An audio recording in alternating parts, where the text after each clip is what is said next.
Hey guys, what's up? We are here at the beach in Darwin at a place called Liquid Resorts. And for today's episode, we're going to talk about how we met. Yep, let's go. Let's talk about it. So we're just gonna look for a table. We're gonna eat while we talk about how we met and share it with you guys. Yes. So yep, watch out and enjoy. Yeah, stay tuned. It's pretty exciting. Meet cute. All right, guys. So welcome to our vlog. So yeah, we already found a table and our food is here. So I got nasi goreng, and what did you get there? I got chicken and salt, and I got a wrap. I'm not gonna eat the wrap or the veggies. I'm just gonna eat the chicken and salt. I'm on a very boring diet, guys. Alright. So yes, what we have mentioned earlier, we're gonna talk about how we met in today's episode. So I hope you guys will like it. So where do you want to Why start? don't we get started? So as you guys know, I came to the Philippines to find a wife, specifically. So I booked my flight and I arrived in Manila. When was this? What year? This was in 2019. So I've been here I've been here 6 years, guys. Almost 6 years. So when I first got here, I went to Manila. And I had a friend actually who was from Dumaguete. He was an older gentleman. He was about 65 years old. He was retired. And he asked me to come visit him in Dumaguete. So I booked my flight to go to Duma. I spent about 5 days in Duma, and it was during those 5 days when I met Danica. So where did we? Yeah, so that's actually true. I was a college girl back then, year 2019. I was a fourth year college, and we went in one of the bars here in Duma. College girls, we like going out, we like to hang out with friends. So we met in one of the bars here in Dumaguete. We're not gonna mention the name of the bar. And then guess who approached first? So we were in like what's called the VIP section. You remember that? Yeah. I do remember. It's like an extra $1 or 50 pesos. Wait, you met a friend, right? His name is Ross. I met like a wingman. So I wanted a wingman to help me because I didn't know too much about Filipinas at the time.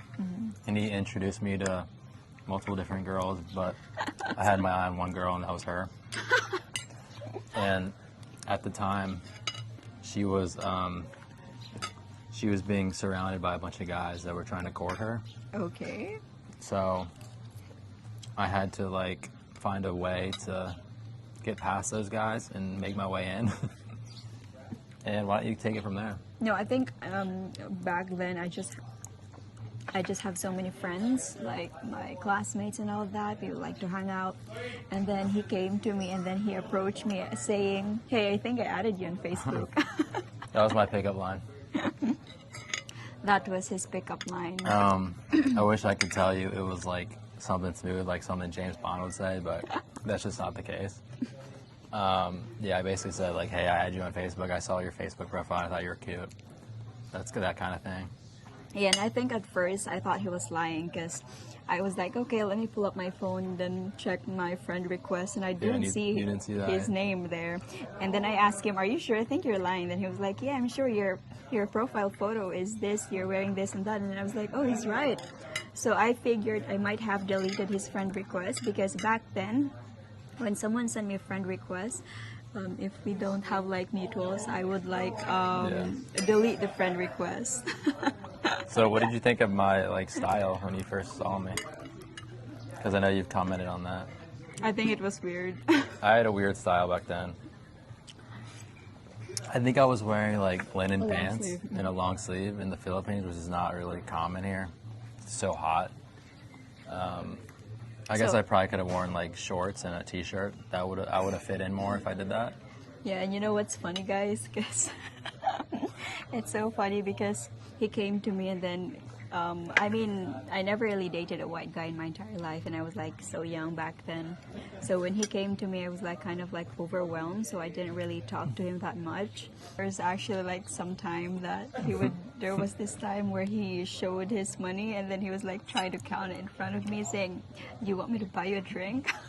I mean, I thought that was so cringe. Money can be a powerful tool, especially when you're getting to know somebody. But it's kind of fake, and I don't like doing that. But I was just trying it out, see if it worked, because I didn't really know what Filipinos were interested in, and at the time I wasn't really looking for something serious. But yeah, me too. Like, you know what I mean? Because I didn't know how long I was gonna be here. Yeah. And so I was just, So when we met, I think we met October 11, and then after the day after that, I thought we're not going to see each other again, and not until he messaged me on Facebook, and then he would always invite me to dinner. So after class, I would meet up with him, and then we kept hanging out. And I gotta admit, at first, I don't think we're gonna work because he's very introvert and he's not really an outgoing type of person, and he's very quiet and shy too. Yeah, but what really attracted me to her is she's very classy. No, I think that's what I like in women. I think it's when you asked me what's my favorite movie. Oh yeah, that night we met, I asked her, say, what's your favorite movie? And her movie was my favorite movie, which was such a coincidence. It was shocking. And do you want to say what that movie is? Yes, Patriot. Yeah, Patriot with Mel Gibson. It's one of my favorite movies. I don't know, I just like it, so. And she likes it too, apparently. And this is 2019, so COVID's right around the corner. So you went back to the States November. I went back to the States November to November 26th. Visit family and whatnot. So when he went back to the States, after almost a month of like hanging out with him, I thought it's going to be like over. Yeah. It's going to be like the dead end, and then that's it. It's just like a fling type. But then again, we kept texting, we kept getting in touch, and then he came back after like just... It was like a month, right? Yeah, a month. He came back January 2020, and I stayed until May of 2020. And that was a really rough time because 2 of those months were during COVID, and we couldn't leave our apartment for days at a time. We could only leave for like 1 or 2 days a week to get groceries. But she was really instrumental in helping me like get the groceries and cooking and all of that kind of stuff. Without her, I don't think I would have gotten through COVID very well. Especially in a foreign country. Yeah, I think our relationship got strengthened when we stayed in one place during COVID. Yeah. And it's just the two of us. We can't even get out. We can't even hang out with friends because there's like, it's quarantine time, especially in the Philippines. They're very strict. So we stayed in one place and I would cook food for him. And for how many months was that, babe? During COVID? Yeah. 2 months of COVID, but I was here for 5 months that time. Yeah, so from January to late May. So I think that's where we really know each other during COVID, and sadly he had to go home. Like May 26th of like 2020. And she like almost didn't want me to go home. Yeah. We went to this agency to book our flight. Your flight. They said they would text her because we gave them her phone number when there was a flight available for me, and they texted her like on May 25th, and she didn't get back to them like until the day of the flight. I was about to keep that. So she wanted to keep it a secret to keep me here. Yeah, so I got a message saying, "Sir, congratulations, there's a commercial flight for you to go back to the States," because back then there was no flight. It's hard to get a plane going back home. So Dumaguete offers a special flights for those stranded foreigners just for them to go back to their country. So I received a message one day saying, "Congratulations, sir. There's a flight for you on this date. Just let us know if you want to book this," and all of that. So I read that first and I was like, I'm not going to tell him this. I want him to stay here. Yeah. I was like trying to sabotage that and keep it for myself because I don't want him to come home. But I thought that was so selfish of me to do that. And also his dad back then keeps asking him like, you need to come home and all of that because they're also worried for him. So he did go back home May 26th, 2020, and we haven't seen each other for 2 years. We were out there for 2 years. Yeah, we were long distance for 2 years, but we would like FaceTime and message each other during those times. That was really a time where that tested our relationship. Yeah, that was really the dead end of it. I thought that's what I thought at least. But I returned when did I return? 2022? Yeah, and then they open up the border. So during those 2 years of us not being together, I worked as a call center. I was a customer service representative during pandemic when he was not here, and then we would just keep texting. Also, Zach would only text me once a week, once a week or once every 2 weeks. So that was like kind of. I hard don't for think me. it was once every 2 weeks. It's true. I think it was once every other day. Yeah, he barely texts me, but I was like, I mean, I don't also have time to like look for other guys. It's hard because the time change is so drastic. It's 12-hour time difference. So when I'm going to bed, she's waking up, and vice versa. So it's hard to like communicate.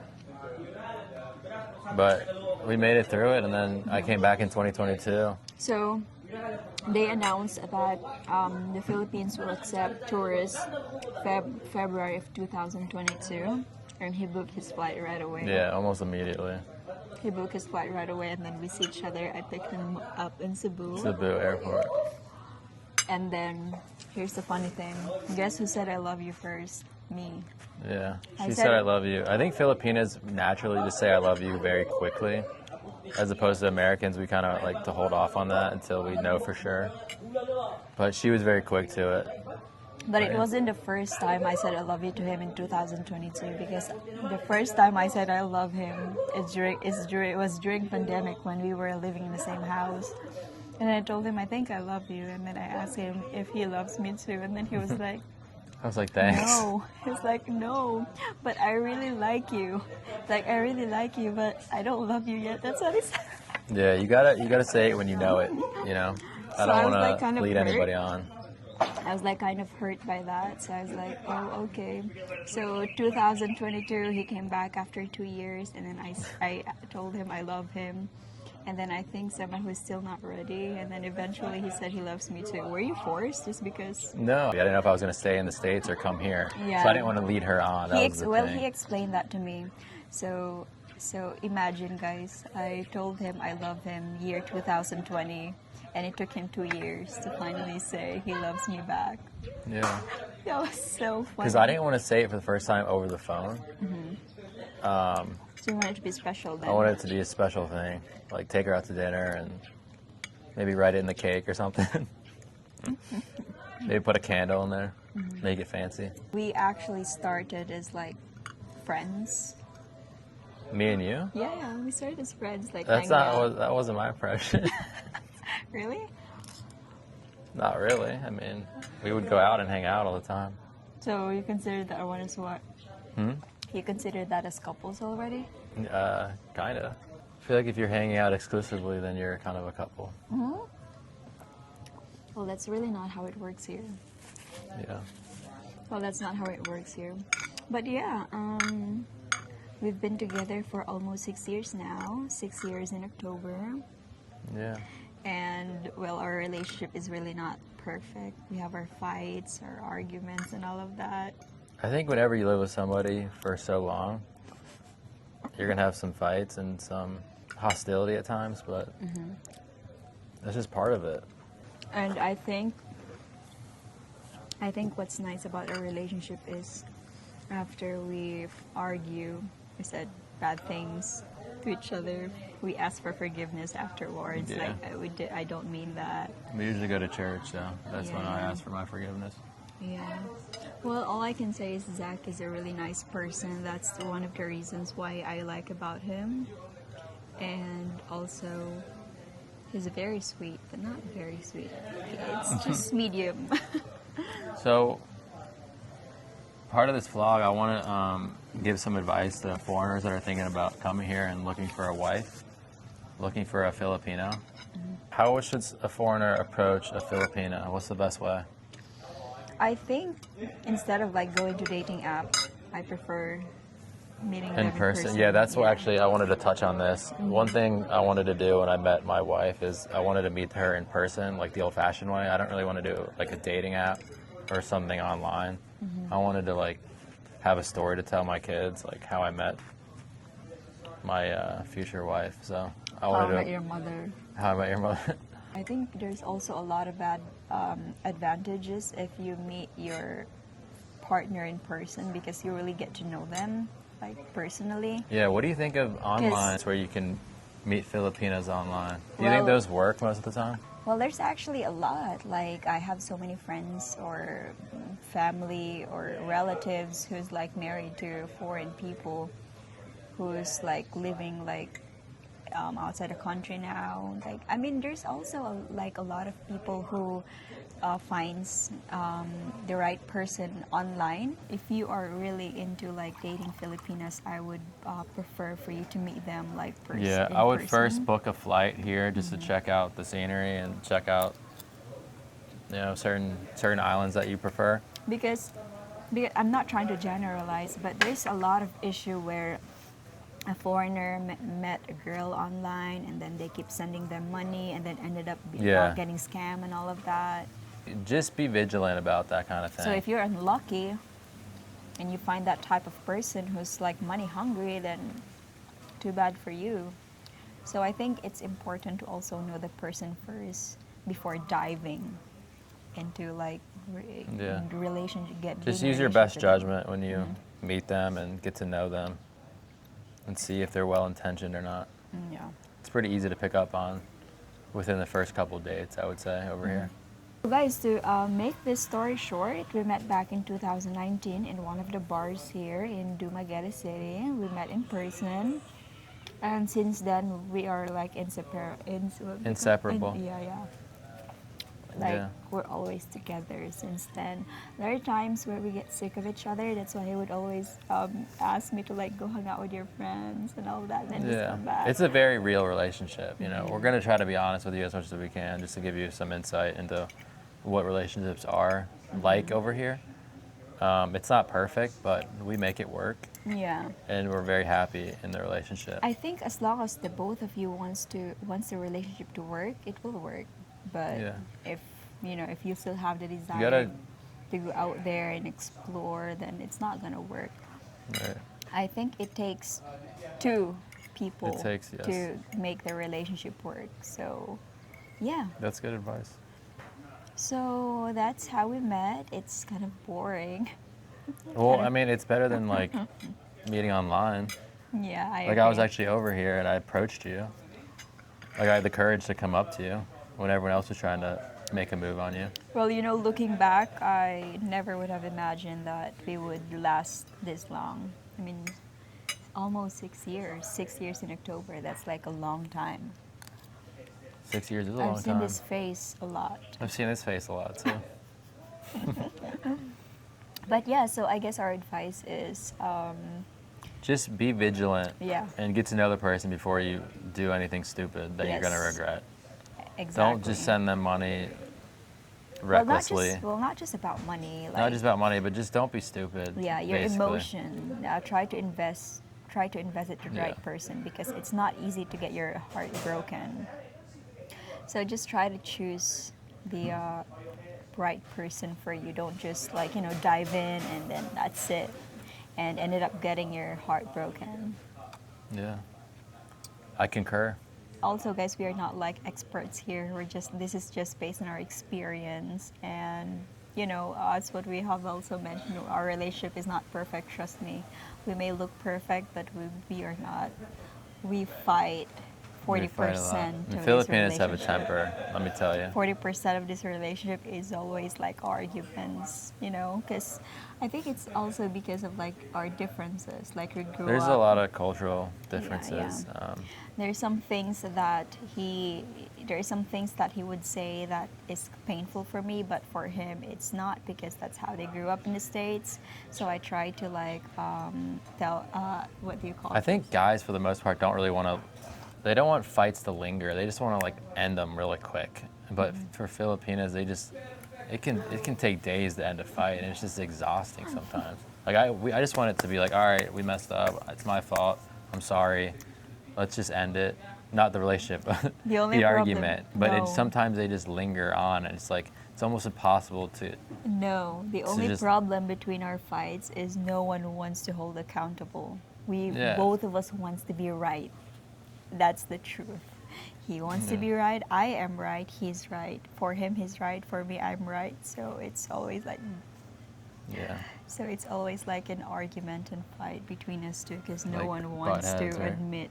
Someone should, should say it's my fault, I'm sorry, but no one wants to do that. The pride is just too much. So we also need to work on that. You need to work on Yeah. it.